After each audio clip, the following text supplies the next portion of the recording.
My name is Emily Grace Harrison, and I'm here to share an experience that changed my life forever.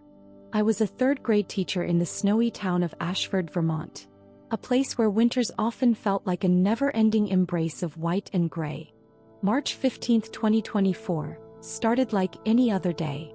It's strange to think about now looking back because nothing about that morning felt unusual. I had no idea how drastically my life would change by the end of that day. I've always loved teaching. There's something magical about helping young minds grow and watching them light up when they finally understand something new. My days were filled with lesson plans, small victories in the classroom, and, of course, the usual chaos that comes with teaching kids. But that morning, the chaos felt distant. I remember standing by the window of my classroom, sipping a cup of lukewarm coffee I hadn't had the time to finish earlier. Snowflakes were drifting lazily outside, and the muffled laughter of children filled the hallways. It was peaceful, almost serene. If you had told me in that moment that my entire world was about to change, I wouldn't have believed you. That morning, I taught a math lesson on multiplication. My students were doing their best, and I could tell some were finally starting to get the hang of it. Moments like that always filled me with pride. It was a reminder of why I loved my job so much. By the time the lesson wrapped up, I was feeling pretty good about the day. But then, as I gathered my things and started heading to the teacher's lounge for lunch, I noticed something felt off.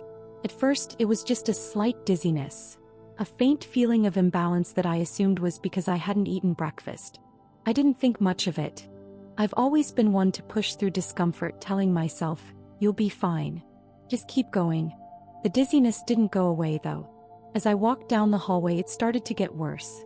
My vision felt blurry, like the fluorescent lights overhead were flickering, but they weren't. Then came the chest pain. At first, it was just a dull ache, like someone pressing their palm against my sternum. But with each step, it grew stronger, more intense, until it felt like something heavy was crushing my chest. I remember stopping in the middle of the hallway, placing a hand on the wall to steady myself. My breathing grew shallow, and I clutched at my chest, trying to understand what was happening. "It's just stress," I told myself. "It'll pass." It didn't. Before I knew it, my legs gave out from underneath me.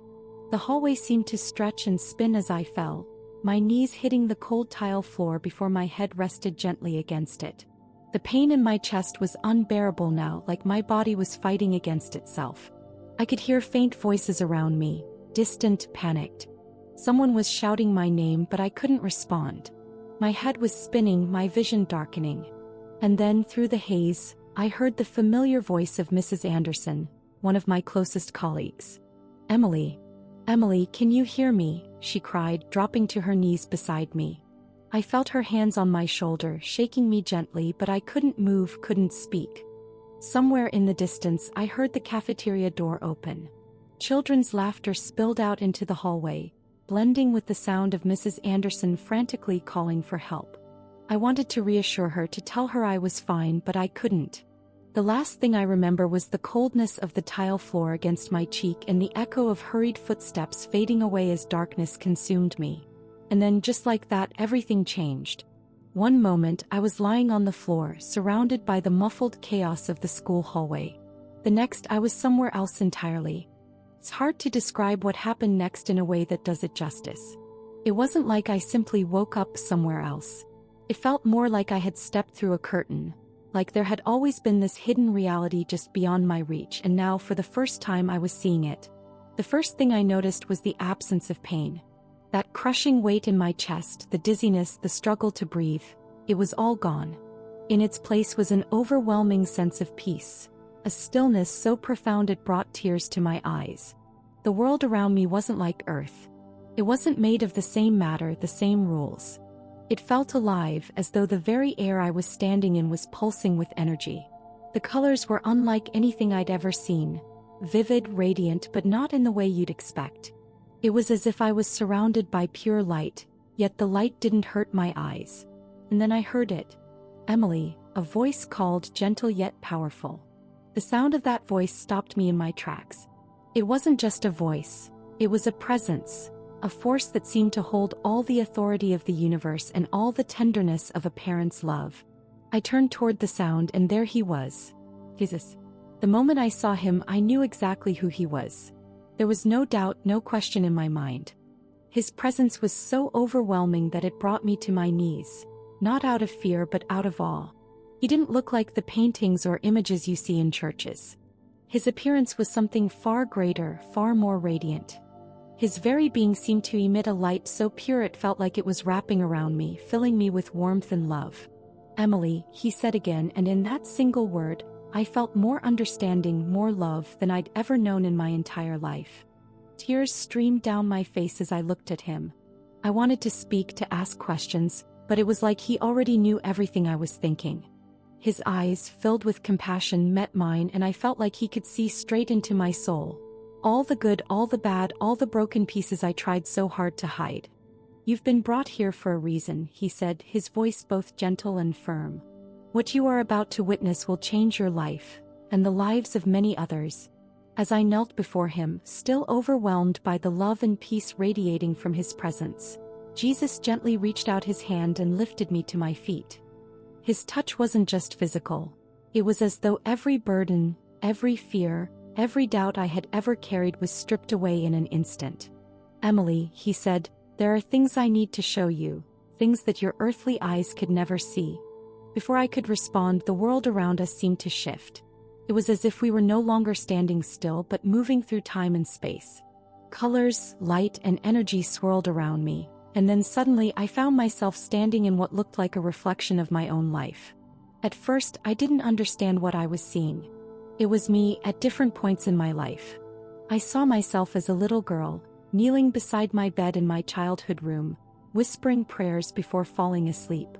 I saw myself as a teenager, crying out to God during moments of pain and uncertainty.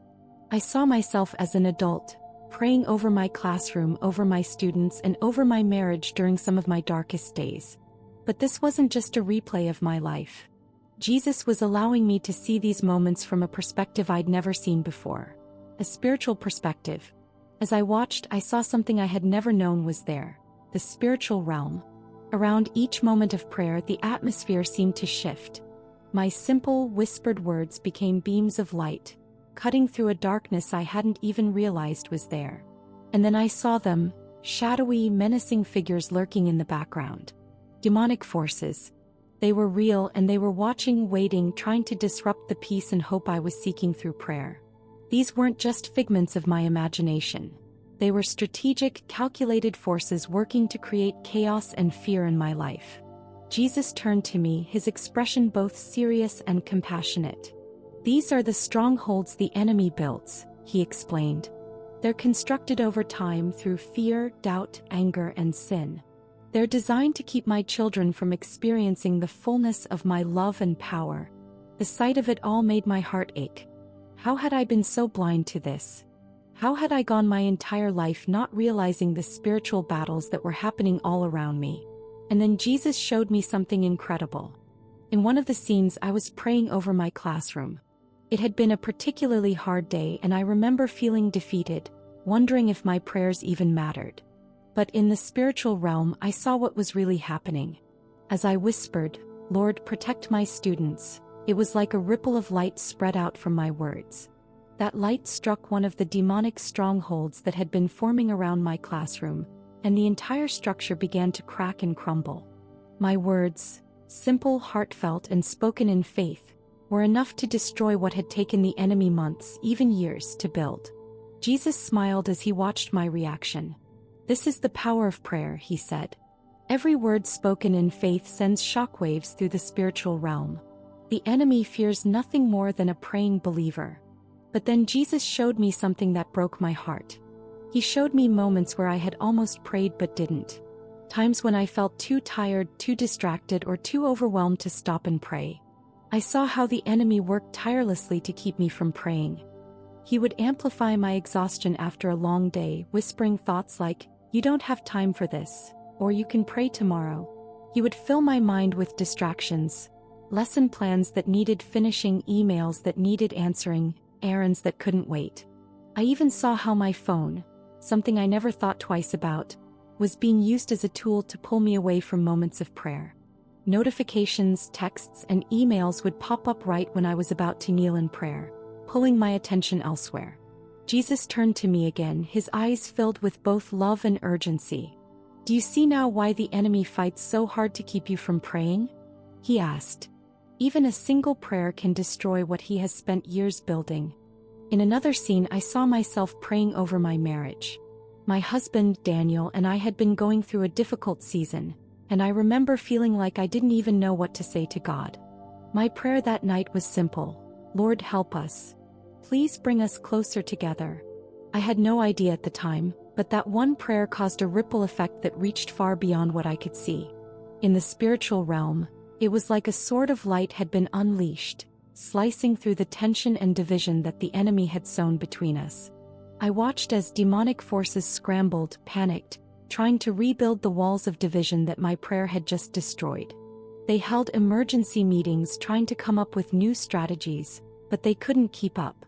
The power of Jesus' name was too much for them. The final thing Jesus showed me was perhaps the most humbling of all. He allowed me to see his response in the moments when I failed to pray. I expected to see disappointment, frustration, maybe even anger, but what I saw was the opposite. Jesus was there, waiting patiently, like a loving teacher who knows their student will eventually understand the lesson. His love for me didn't waver. It didn't diminish. He simply waited, knowing that one day I would see the importance of prayer and come back to him. When I woke up in the hospital, surrounded by the beeping of monitors and the worried faces of my family, I felt like a new person. I had been given a second chance, not just at life but at living with purpose. Jesus had entrusted me with this message, and I knew I couldn't keep it to myself.